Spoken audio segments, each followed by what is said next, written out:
Hiya, I'm Jasper, and welcome to your video review for Star Trek Voyager, Season 3. So, as always, I'm going to do the good, the bad, and the furry. To start off the furry, it's Star Trek, so there's some creatures that fall into the feral category, and then some various aliens, and so, yeah. Moving on to the good and the bad. So, this starts off with a suitor episode. If you remember my season 2 review, I talked about how much I love the suitor character, and I love how basically this was Suitor's episode. Like, yeah, the actual crew was doing some bullshit on the planet that nobody cared about, but like this was a Suitor episode, and I just loved it. That guy is just such an amazing actor, and how he portrayed this character, and what a redemption arc for this guy, right? Like, come on, this is so good. This is one of my favorite episodes of the whole series. Which I know I say that a lot, but still, it's so good. So loved it. The one thing about this episode I didn't really care for is that I felt like they killed Seska a bit too quick. Also, spoiler alerts for. I'm gonna go over some of the ends of some of these episodes. It's an old enough show. I'm sorry if you haven't watched it at this point. I feel like you're gonna appreciate my review to help convince you to watch it, maybe. But okay. So, but I'm not gonna spoil anything past season 3. I don't think. So then the next episode is, I think it was probably around whatever anniversary or 100, not the 100th episode, just whatever anniversary of Star Trek. So this is their response to that, where they go back in time in Tuvok's memory.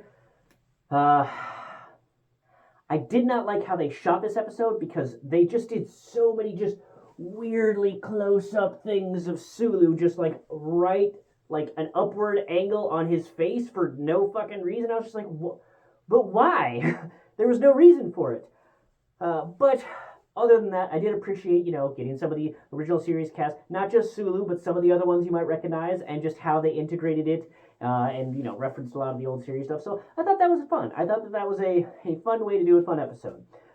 And then the next one, The Shoot, that one is fantastic, because I think that it shows off just how psychologically damaging prison is, and just how ineffective the prison system can be at reform, as well as this whole episode. The whole episode comes down to that last line, and here it is, spoiler, skip ahead a few seconds but if you want it, but the last line where Kim's like, hey, like, I almost bashed your head in, and Tom Paris turns to him and he's like, you know what I remember? I remember somebody saying, this man is my friend and you will not touch him. And just like, that's their friendship. And I loved that, and how, like, hey, shit happens, but when it comes down to it, you were the man that you needed to be. And I thought that was awesome.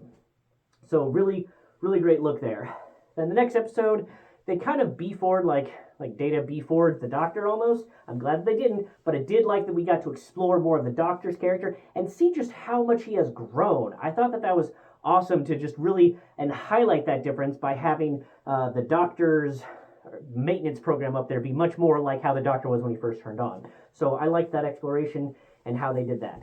The next episode was where we got to catch up with the Ferengi that got stranded from the wormhole in the Delta Quadrant from the Next Generation episode. It was fun to catch up with them, and it was clearly supposed to be like a lighthearted episode, but I just kind of found them a little grating, and things were a little bit hard to believe, like, oh, we're about to get home again, and then something goes wrong, where, like, how this thing goes wrong is that one of the, like, transporter security guard thing gets overpowered somehow by 2 unarmed Ferengi, and then they steal their shuttle and then cause the wormhole to get back on both ends. So, like, can you imagine how much everyone will fucking hate that guy forever, and how much he will hate himself, that, like, they could have gotten home if this dumb motherfucker hadn't let them escape. Like, the implications of that, just so bad. But yeah, moving on to that, I liked how Remember was. It was fun to just, I like how I like when they do episodes where they kind of lead you on of like, what the hell? B'Elanna's just with some dude? Like, what is going on? I like when they lead you on like that for openings for the episode. I think that's fun how they do that a number of times in this series. And I thought it was fun there. And then I also really like how this is an episode that really highlights just like, hey, history is written by the victors and how they wish to be remembered. So that's, I like that commentary and how it poses that question to really make you think.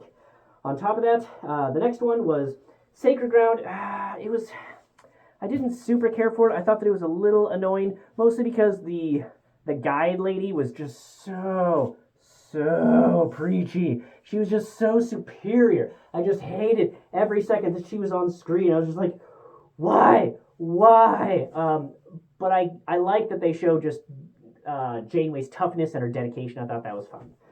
So then next was Future's End, and Future's End was absolutely fantastic. I loved how 90s it was, because, it was in the 90s. I liked the bad guy that they had. Sarah Silverman was good in it, and I liked that they got the Dr. Mobile Emitter. What I don't think worked as well for me was that they seemed to have forgotten that they had shuttles for a while, and then when they got the shuttles, they were like, oh, for unclear reasons, their transporter range is suddenly really, really low, especially when you remember that episode where you had the Kazon guy played by Nog.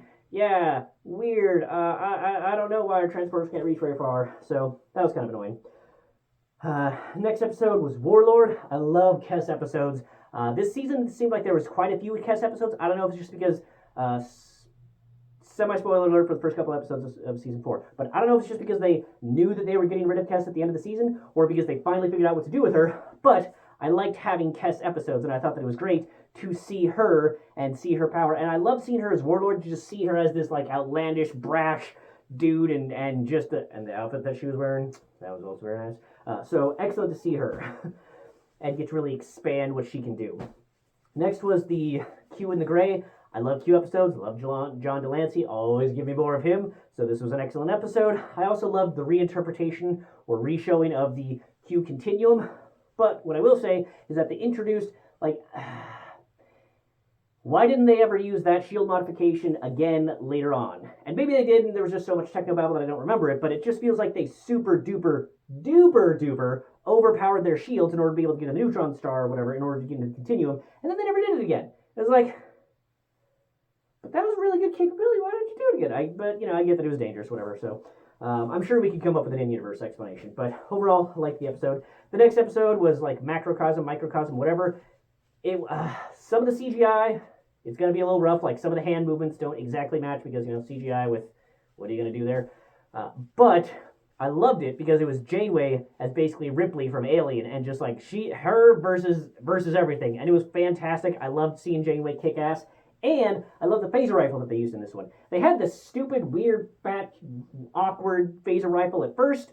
I want to say this is the first episode that they had the better phaser rifle, but regardless, the better phaser rifle comes into play, and I like that they used the better phaser rifle from First Contact style for most instances for the rest of the show, and that was a good choice. Then the next episode where Neelix is like running out of usefulness, where he's like, I don't know the space beyond this. I'm glad that they dedicated basically a whole episode to that, because I liked that they were like, hey, this area of space, and then we're continuing. And I like that we finally reached the edge of space, because I always kind of wondered, like, what was the geographic or spaceographic, whatever area that Neelix operated in? And yeah, he's been doing this for years, but like at some point you're going to move beyond where he had been. And I like that it was, hey, the Necron Expanse, because why would he go beyond the Necron Expanse? And so I like that we got to see just how desperate he is to be useful, because he just wants to do more and find his place and be helpful. And that was great to see. And it also was a great example of how, things can go badly pretty quickly without you even meaning to. Like, you can just be doing, like, just how things can fall apart and you to get sucked into a dangerous situation that you did not anticipate so quickly. So that was fun. Next was Alter Ego.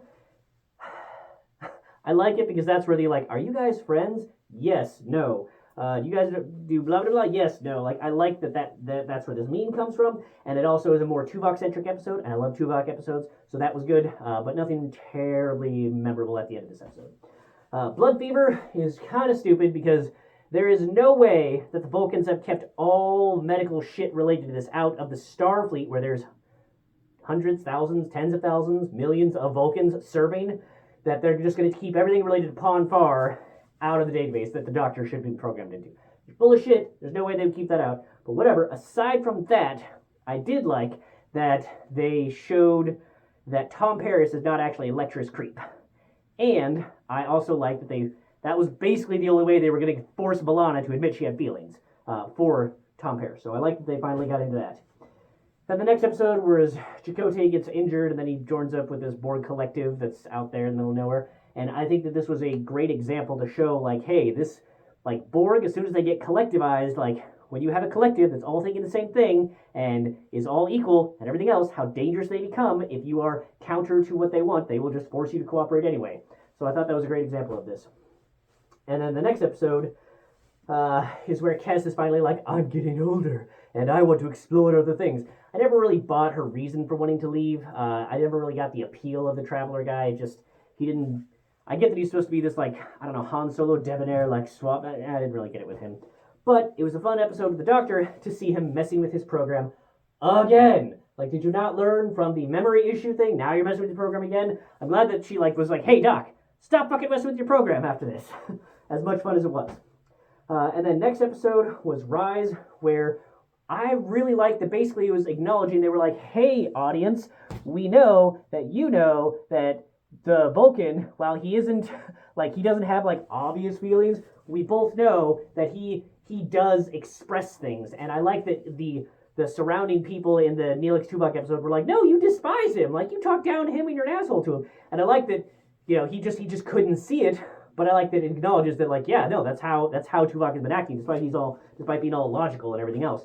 And I also like that Neelix finally stood up for himself, and Neelix shows once again how diverse and useful of a character he is because of just his wide-ranging skill set. He is a jack of all trades, definitely not a master of any. So then the next episode where Kim is like, oh yeah, it turns out you're from a foreign species or whatever, is just an example of the Doctor not doing his job. Because there was a line before, like, a commercial break or whatever, where he's like, yeah, I did some checking on his past results and it shows that he does have the markers.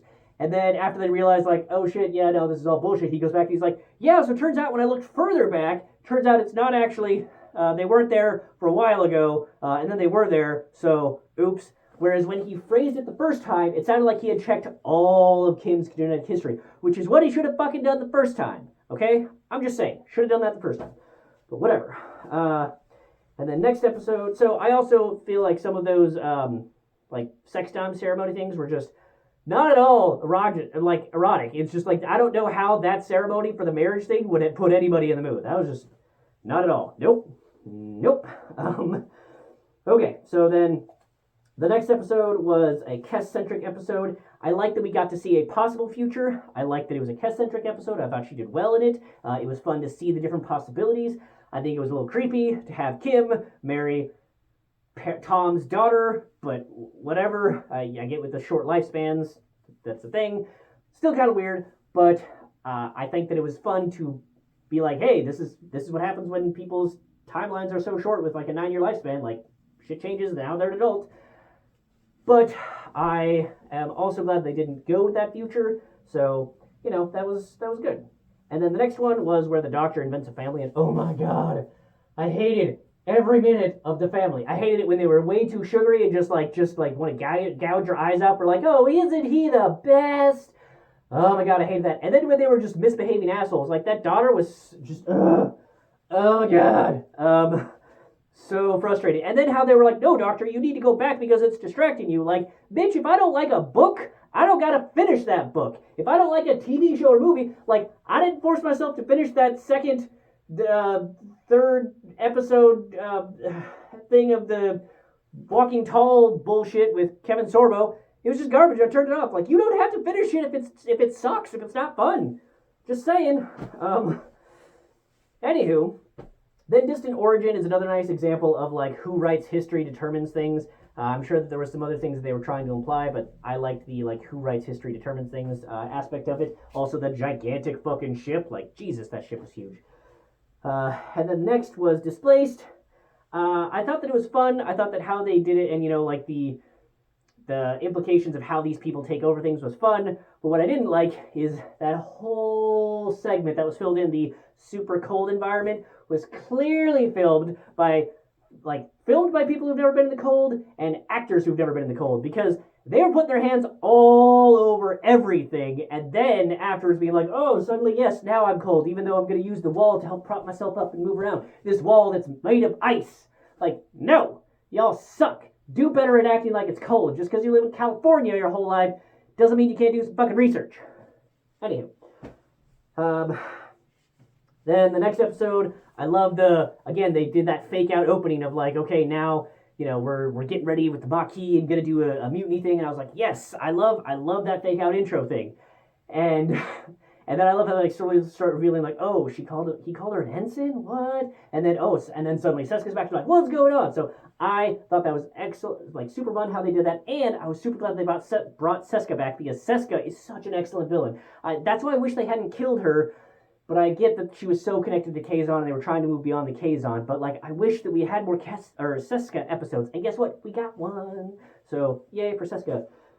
And then the finale, you will never have a more badass introduction of a species than Species 8472 having just one of their ships annihilate the fuck out of a Borg cube in one hit. One hit. They just fucking just destroyed it. Like, and that's the Borg, man. The Borg. I love how much they pumped up Species 8472. So that was absolutely fantastic, and I love that they ended on a cliffhanger. Excellent choice. That's how you have a season finale. So loved this whole season. Pretty much all good episodes. There wasn't any like bad one that stuck out my brain of like, oh, I have to slog through this one again. So fantastic. I hope you've seen it. Let me know what your favorite episode was from this season and why in the comments down below. But that's all I have for this one. Thanks for coming. Thanks for watching. Hope to see you in the next one. Bye.